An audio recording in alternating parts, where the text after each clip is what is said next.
kur tensionet në lindjen e mesme po rritën në ndjeshëm dhe retorika e ashpër nga figura si Donald Trump ndaj Iran po rikthen frikën e një përshkallëzimi të ri global, bota ndodhet përballë një momenti kritik. Çfarë do thotë kjo për rendin ndërkombëtar? A mund të përfshihet edhe Ballkani Perëndimor në këtë val tensioni? Në këtë intervistë flasim me një ekspert shqiptar nga Kosova i marrëdhënieve ndërkombëtare për të analizuar rreziqet reale, interesat gjeopolitike dhe ndikimet e mundshme në rajonin tonë.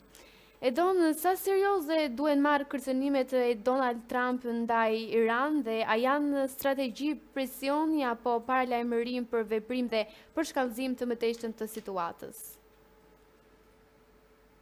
Përshëndetje të njerëzve. Patjetër që janë alarmante ato se çka i thotë Donald Trumpi sepse dinë që është një fuqi botërore aty mbrapa atij. Edhe për momentin ato gjëra që po ndodhin në linjën e mesme janë gjëra që ndikojnë tërë globin, domethënë që na interesojnë gjithëve, si neve këtu në Ballkan, po edhe njerëzit më tanë botës.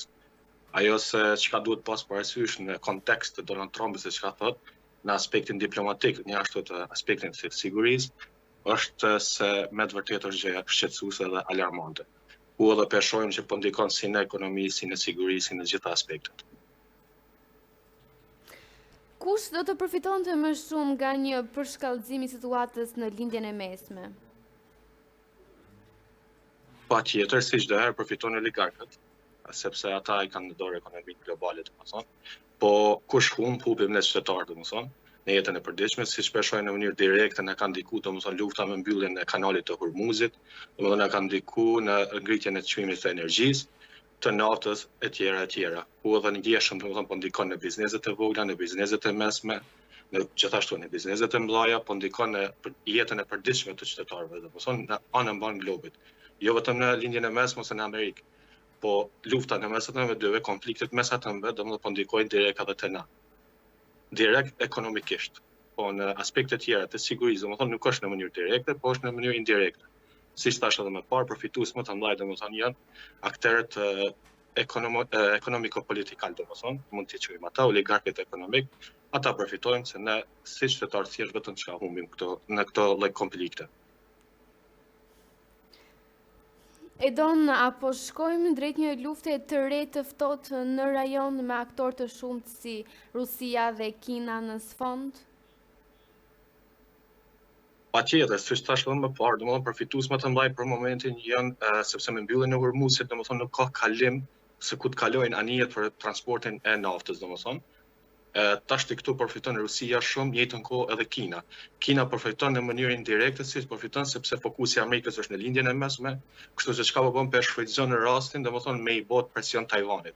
Kurse Rusia në këtë rast këtu po përfiton domethënë në kanalet e veta që i ka pas mëparshëm, ku ja ka bllokuar domethënë Amerika dhe Evropa, ku i ka dhënë sanksione të ndryshme, ku tash butshëm domethënë vrehet që janë liruar nga sanksione pak nga Rusia, ku po përdor domethënë Rusia për shitje të naftës për momentin në glob, në gjithë globin, domethënë prej aty përshkëndat në gjithë globin. U edhe kjo është shqetësuese sepse nëse përfiton Rusia, atë përfitojnë edhe aktorët tonë të papëlqyeshëm domethënë që janë nga ana jonë. Nëse shpërthen konflikt, a mund të përhapet përtej rajoni dhe të kthehet në krizë globale?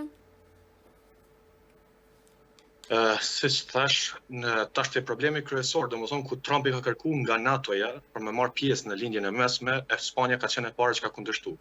Pastaj erdhi Britania e Madhe, pastaj erdhi Gjermania. Domethënë këta janë një ndër aktorët kryesor të NATO-s. Tash kjo tregon që edhe NATO ngadalë do përfshihet domethënë në këtë luftë. Kjo i bën që ku të përfshihet NATO, përfshihen gjithë globin.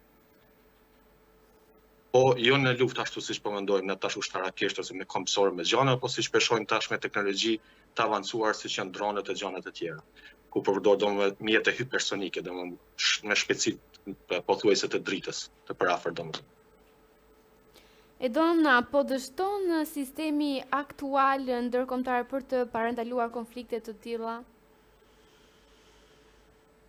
Po, sepse mos harrojmë, tash ky konflikt na kemi prit, domethënë që Amerika, Izraeli do të sulmojë vende të tjera, domethënë arabe ose lindjes mesme, po çuditërisht domethënë Irani dhe befasoi gjithë politikën, domethënë edhe diplomacinë ndërkombëtare befasoi, ku filloi vetëm me sulmimin domethënë të Emiratet e Bashkuara, në Dubai, në Katar, domethënë në Turqi, disa 1-2 drona kanë shkuar domethënë në Turqi, ku si kanë prit askush domethënë s'ka paramenduar se ka para pa këtë që ka menduar domethënë që Irani ka më bën një gjë të tillë, edhe kjo ka tregu domethënë pasiguri individuale shtetërore të çdo shteti, domethënë të çdo kombi.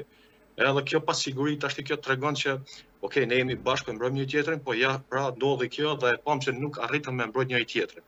Kështu që çka po bëhet tash, kjo po ndodh që secili shtet me u vet fuqizu. Edhe kjo tash automatikisht do bëhet një luftë si stam se që ke edhe ti, që tha luftë e ftoft, ajo vetëm ka filluar që sa kohë, po tash ku po ndihet tek na. Po mos harrojmë që tash edhe me këtë ndodhjen e këtë me ngjarjen na harrum Sirin, nuk e dim se çka po ndodh për momentin në Siri. Ne harrum domethënë Venezuelën, nuk e dim se çfarë po ndodh në Venezuelë. Mos ta harrojmë kemi edhe Kubën, në Kubë ku ka lëvizje për momentin ushtarake shumë të mëdha, komo në Bregdet afër Kubës, domethënë kanë filluar vetëm anijet ushtarake më afro. Edhe domethënë këto ne pe harrojmë duke i fokusuar te Irani, domethënë Izraeli, te këto dyja duke u fokusuar, ne kemi harruar ato vende tjera ku janë aktor kryesor, domethënë numër 1 në botë për energji. Mos harrojmë Venezuela është numër 1 në botë, domethënë është para Emirateve, domethënë Bashkuar, para Katarit, vjen Venezuela me rezerva të naftës. E tash na harrum domethënë atë pjesën, tash u fokusuam tek Irani për momentin. Edhe kjo është problemi tjetër që ashtu ndodhni globalisht një farë lufte, po fokusin e kemi tek një shtet. E don sa ndikim real kanë organizata si United Nations në këto tensione? A është diplomacia në krizë apo thjesht po zëvendësohet nga politika e forcës? Është diplomacia për momentin është në krizë, sepse na siç e dim diplomacia është thonë informacione që i kanë me sjell pozitiv për shtetin tonë ose për atë organizatën ose grupin që e ke. Fatkeqësisht, domethënë kanë dështu. Për momentin nuk ka diplomaci. Ku mund të teksu edhe vetë Trumpi për shembull, para 1 muaji ka dhënë deklarata total tjera, ka dhënë deklarata ne, domethënë Iranit totalisht ja kemi zhduk ato armë bërtamore, nuk ka më rrezik Irani, domethënë kanë hik ato grupet i kena shu, ne jemi aty prezent. Tash pas 1 muaji domethënë po fillon komplet në një deklaratë tjetër e Trumpit, ku kjo një diplomaci ka ndeshje të madhe, ku edhe po ndikon domethënë në global, mos harrojmë se jemi të folë për një aktor, për një fuqi që ka ndikim në gjithë botën. Domethënë Amerikën. Edhe këtu tash te kemi rastin kur Trumpi po ndron domethënë fjalën apo diplomacinë e tij, domethënë nuk është diplomaci korrekte ajo, atëherë automatikisht diplomacia globale bën poshtë. Ose është duke u viju një rend i ri i botës, është duke u viju një diplomaci e re e botës, ku kjo është një, si më thonë, një platformë për u përgatitur për marrë ajo e reja, domethënë fryma e re. Sa i rrezikuar është Ballkani Perëndimor nga një krizë në lindjen e mesme? Në mënyrë direkte nuk ka diçka emergjente, në mënyrë direkte, domethënë, po mos harrojmë se me ushtri kombësor më nuk kemi të bëjmë, domethënë kemi të bëjmë me teknologji të fundit të avancuar, ku brenda 2 minuta, 1 minutë, 5 minutë domethënë arrin raketat apo dronet tek vendi jonë. Kështu që asnjëherë nuk ka garanci, për këtë arsye vendet tona duhet më u vetëdijsu edhe me investu, domethënë sa më shumë në siguri, në informacion, po mbi gjitha në teknologji të avancuar të sistemit të mbrojtjes, njëjtën kohë, ku ne si Ballkan pak jemi mbrapa nga kjo. Tjetra që ka mundet me ndiku, cilla formë e ndikimit është forma e teknologjisë, domethënë, mos harrojmë se përdorën rrjetet sociale, formën për me ngrit radikalizmin, mos harrojmë. Nuk po them radikalizmin vetëm islam, por radikalizmin të lloje të ndryshme, domethënë, individual, ku përdoret TikTok, përdoret Facebook, përdoret Instagram, domethënë në mënyrë indirekte, në ndërtimin e njerëzve, domethënë po krijon edhe po zhvillon radikalizëm. Emocion po ngjall emocionin e luftës, po jep pasigurinë e njerëzve, po njerëz mos mundi mirë, mos mundi rahat, para se për shembull ky muhabet, ky diskutim i luftës me Iranin ose me Venezuelën ose dikau të diskutuar gjithë po si në zgjedhjen familjare, domethënë në grupin shoqëror, në punë, në rrugë, domethënë pastaj edhe kjo krijon ankth dhe shqetësim tek njerëzit. Tash edhe kjo është ndikimi i asaj tek na në mënyrë indirekte. Mos të harrojmë se këto, domethënë, Ballkani është një zonë shumë e nxehtë, shumë e ngrohtë në aspekt të luftës. Tash kjo, siç e shpjegova edhe më parë, në mbylljen e Hormuzit është duke përfituar Rusia. Në njëjtën kohë është përfituar edhe Kina, me fokusin e Amerikës në lindjen e mesme. Tash mos harrojmë që Serbia është akteri kryesor, dhe si më thon dora e Rusisë në Ballkan. Tash nëse Rusia fillon prapë me botë tregti dhe me fitu, domethënë fuqinë e vet, atëherë mos harrojmë se Serbia nuk do rri rahat. siç edhe i kemi pa deklaratat e fundit kundër Shqipërisë, do ku i thotë edhe qytetarëve vetë mos shkoni në Shqipëri, mos vizitoni Shqipërinë, siç e dim lup me Kosovën, domethënë që është ndjeshëm hala vazhdon të më diplomaci jo mirëfill, domethënë diplomacia ashpër është po po edhe në 99 domethënë kemi pas luftë me ata fizikisht domethënë. Jo, domethënë kujtime të mira, edhe tash gjithmonë ky ndikim është në mënyrë indirekte edhe ushqys domethënë për negativitet. Kështu po ushqen edhe nëpërmjet rrjeteve sociale emocionin e njerëzve, qytetarëve, po të njëjtën kohë edhe po ushqen luftarakisht domethënë Serbinë për të bën më të fortë, që ajo më mbledh fuqi edhe ajo menzis pret domethënë me kryu trazira këto rreth neve. Kështu që po, ndikon. Ndoshta jo shumë direkt, po indirekt ndikon. Lufta e Iranit në këtu Ballkan domethënë tek ne. A mund të shfrytëzohen tensionet globale nga aktorë të tretë për të destabilizuar rajonin ton? Patjetër, tash nëse folim pak në aspektin e antiterrorit, domethënë, mos harro se në kohën shumë të afërt, para 10 viteve kemi pas grupe antiterror shumë të mëdha, këto xhihadistë e tjerë. Tash ata kanë plajt, janë në gjumë, domethënë janë të prit. Tash këto lloj lufta, këto lloj gjëne janë frymëzim për ata që ata më u ringjall prap, edhe prap me fillu me punë të veta.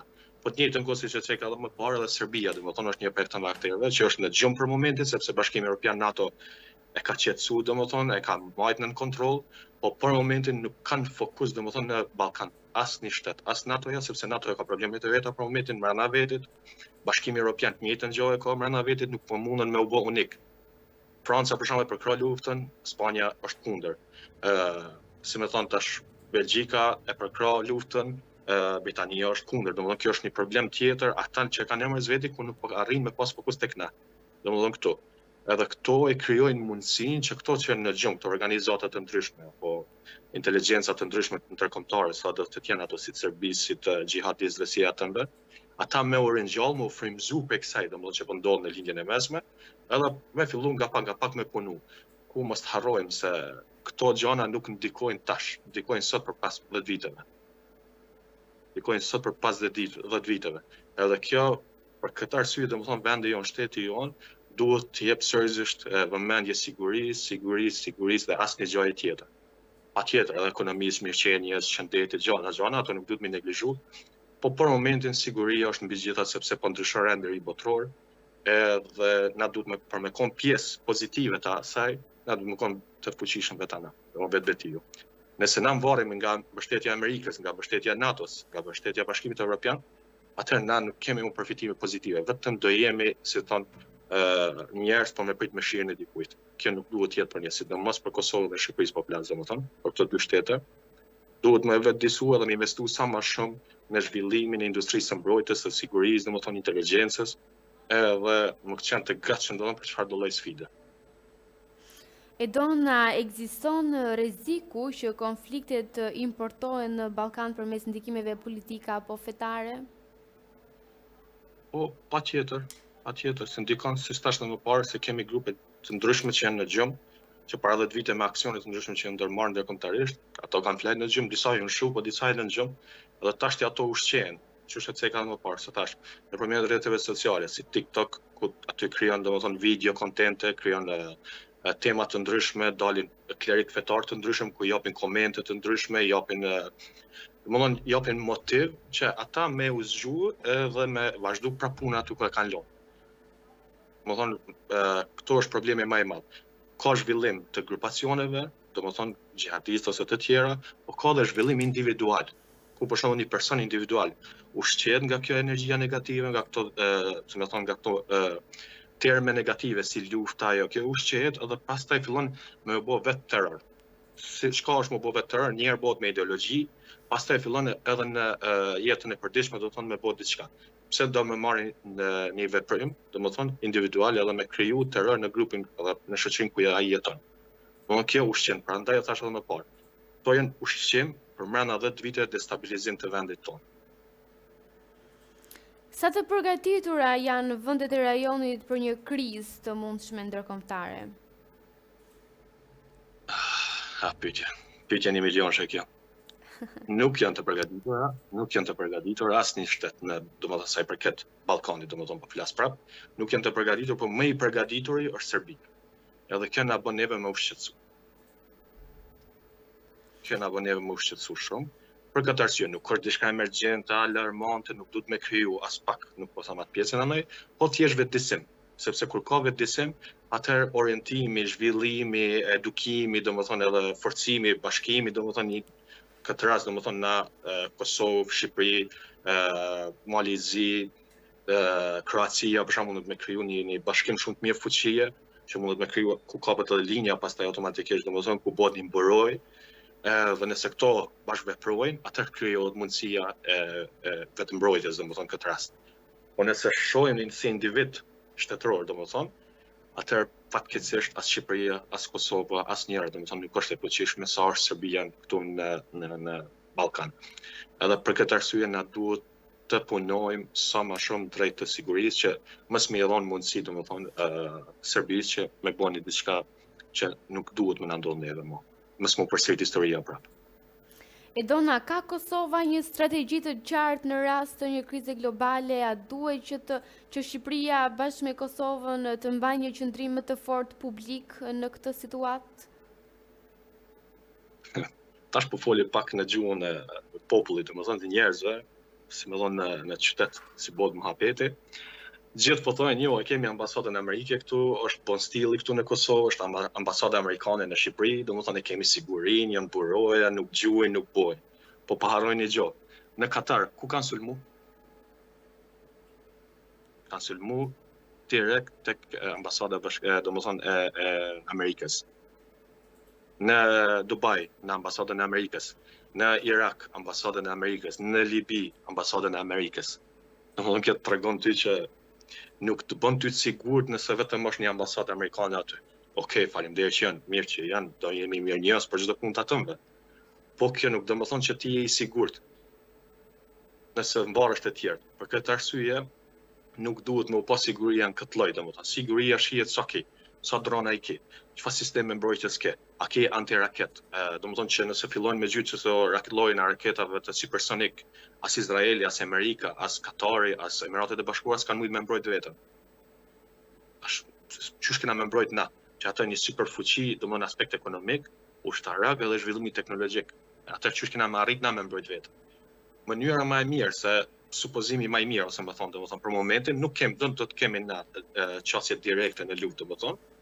Po problemi më i madh është që na kemi deshëm apo s'deshëm, është duke punuar shumë organizata të ndryshme domethënë në ndikimin psiqik domethënë të njerëzve tonë. Tash këtu duhet me ndërmarrë edhe qeveria domethënë të dy vendeve tona, edhe Kosovës dhe Shqipërisë, me u bë bashkë, domethënë këto të sigurisë, të inteligjencës, me u bë bashkë, edhe me kriju rrjete të ndryshme ku me bë zbërthimin e këtyre organizatave, mos me i leju domethënë me ushqy popullin tonë me energji negative, se nuk e di nëse e kohës se gjithë përdorin Facebookin për momentin, gjithë përdorin Instagram, dhe sa herë që scroll, që hen aty brenda dhe i sheh lajmet, aty çdo gjë vetëm negativ iki. Çdo gjë vetëm negativ. Mos harro kjo të sjell pasigurinë më të madhe. Ku njerëz largohen nga investimi, ku njerëz largohen nga mirëqenia të përditshme, ku njerëz fillojnë me emigru edhe më shumë, se kjo ndikon, pasiguria ndikon në emigrim. Domethënë për këtë arsye, në aspekt ushtarak, nuk jemi të gatshëm, as pak, as Shqipëria, as Kosova, sa i përket domethënë këtij lloji luftës që u ndodh. Nuk jemi të gatshëm.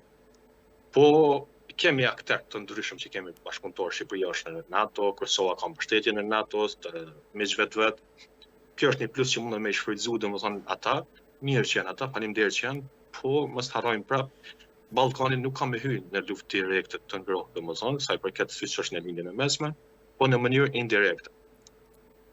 Për këtë arsye duhet më ndërmarr masa sa më shumë për më mbrojt nga kjo.